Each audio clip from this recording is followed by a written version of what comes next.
Hello there, internet. Welcome to those of you who just subscribed. We're now up to 44 subs, which is a lot more than I was ever expecting. And let's do a tour of the car since I just cleaned this thing.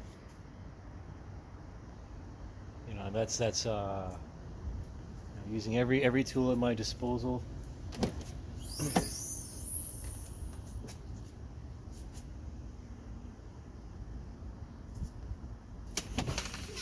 So I like keeping it very clean, as it's intended. Lift this here. It's exactly like that underneath. I don't care so much if the rubber is dirty, because that's always going to get dirty at some point. I use this exactly for its intended purpose, which is one, hauling ass. The second one is hauling my tools or other stuff. And as I've taken it across the country, it is a proven cross-country Subaru.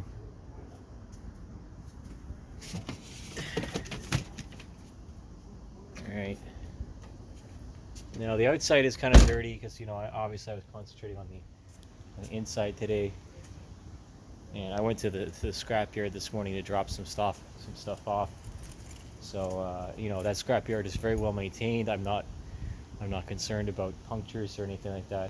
So if you didn't notice before, these are Graham Lights 57 CRs, 5x100s with Pilot Sports and 245/40 ZR17. So 7x7.5s, which is a very good setup for Subarus. If you ask me, this is fucking fantastic. So it's a proper setup. Let's open this here. There we go. As clean as I can make it for an older car. This is a 2007. Okay. So again, I've been at this with a steamer, a carpet cleaner here, as best as I can make it, even underneath. Even the dash is, excuse me, my beer. These are notorious for having sticky dash syndrome. So this is something to be aware of. It'll collect debris, leaves and hair and stuff like that. And just like an old school muscle car, there's cracks appearing in certain places. I'll have to learn how to fix that myself. And this is an automatic, right? It's a 5-speed EAT, 5 EAT, and it's got some nice leather pieces from Subaru when it was made. Of course, I much prefer the driver's seat, and it shows wear and tear obviously on the bolsters. But I'm the third owner of this car. And let's pop open the back seat here.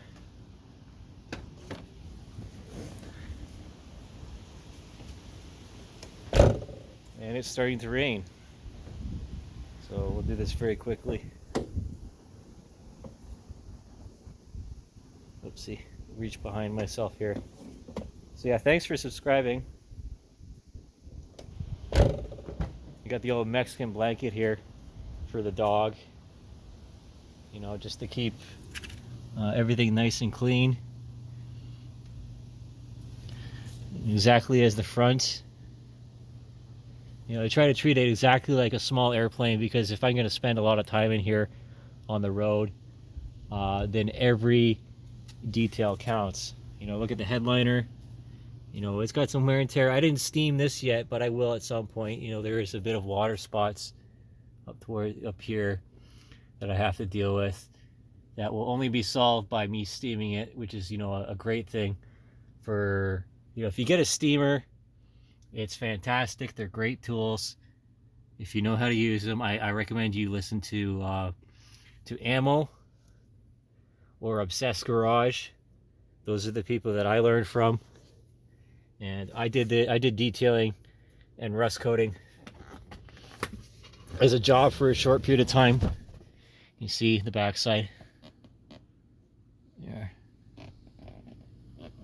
No stone left unturned. Usually they'll collect dirt in here, and it's a bit wet still, but that's fine. Again, I use the carpet cleaner to get that done. Like a manual, like a was it Bissell? I'll show it to you in a second here. Yeah.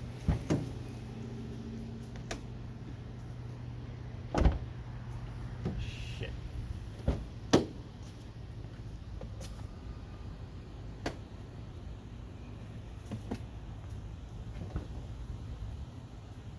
There's a bit of a jalopy status here. You know, a survivor car. Considering I hit a dead bear outside of Winnipeg. Blew the motor because of bum turbos and you know, unknowledgeable mechanics. We didn't know about the banjo bolt filter, so that's always an issue with these cars, is that if they don't have the banjo bolt filter removed, you're going to suffer the consequences. And I suffered, it was like $3,600 to have a new motor built by my friend in the GTA area. But he put forged pistons in it, semi-forged pistons, and that's why it's lasted so long. Of course, I use a synthetic oil. I'm trying to remember the name. I use Motul in the car. XS Gen 2 most of the time, actually almost the whole time, and so it really helps to keep the car together. Again, it's not perfect. You know, there's indentations and whatnot on the interior, but these panels are still easy to come by as of this recording. You know, again, just trying to do this as best I can. It's not perfect. I don't expect it to be. It might not ever be. Right? So, you know, the chemical guy stuff like the silk and the leather treatment is best. It gives me the best, you know, the best results. And this isn't actually a black car. It's obsidian black pearl. So there's blue and green flakes in it, and so when the sun hits it at the right angle, it is just absolutely gorgeous. And it looks really good with the gold rims and the red mud flaps. All right, so we'll just pop the hood here, and you can see some other details. You know, again, you know, very comfortable place to be. Very comfortable. You know, it's got this Momo leather steering wheel. Of course, it's not perfect. I don't really. This isn't really my forte. I always look for a cover. But you know, I started off with this car at $3,500 Canadian.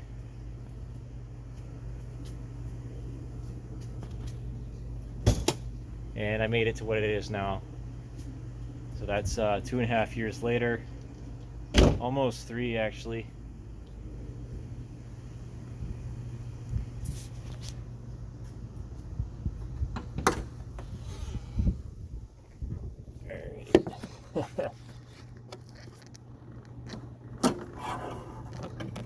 Okay, so let's turn this around in here. So you see I got the IAG air oil separator. It's I used to run the stock air box, but I stole the Cobb SF filter, short ram, from my bug eye, and it makes a lot of noise, which I like, you know, because there's only one car in the area like mine, and this is it here. You know, of course the timing kit, the cover's still off. I don't have the correct seals, so I'm not going to do that until I have the seal kit, because you know, it's not perfect. I got issues with this steering pump. I'll have to deal with that sooner or later, but I did the rack, and you see these recent hoses here, and then you see the Grimspeed heat shield. The Cobb pipe is underneath there. That's actually a VF52. It's not a 46 or a 48, which is stock, and it's running on Bilsteins here, which would have been on the previous generation Legacy turbo, the twin turbo from Japan. but I modified the top hats. I had to drill the rotating top hats a bit larger in order to fit that through. And you might be concerned about this, but it works very well. This hasn't moved at all. You know, normally you'd want to see, because I'm an aircraft mechanic, I want to see 2 to 3 threads past the nut. But it's been okay. This car will take 500, 600 pounds in the back and 2 people, you know, comfortably enough for 4,800 kilometers, and I won't have any worries about it.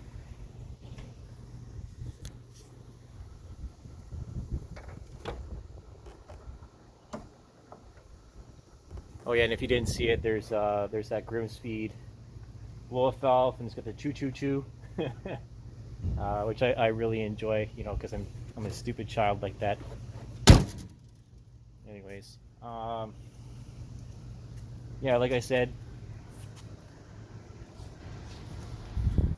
mud flaps, gotta have them. What else am I going to show you? I'll show you the stack of receipts I put this thing through, because, you know, it's very important for traceability.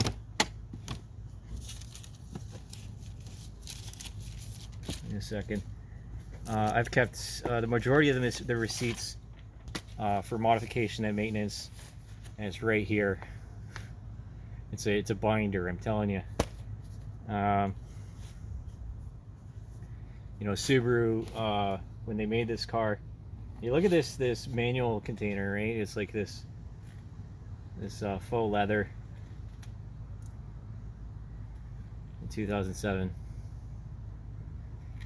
2007, I was in university at the time. I didn't even know these cars existed, you know, the Turbo Legacy. And if you're gonna ask, yes, there is a vape in here. I don't use it anymore.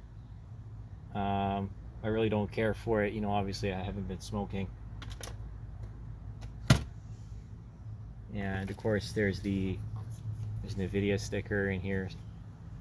I haven't put this on. I don't really feel like putting it on there. And of course there's a Rallytech one in here for the skid plate. And of course some extra Touge tunings.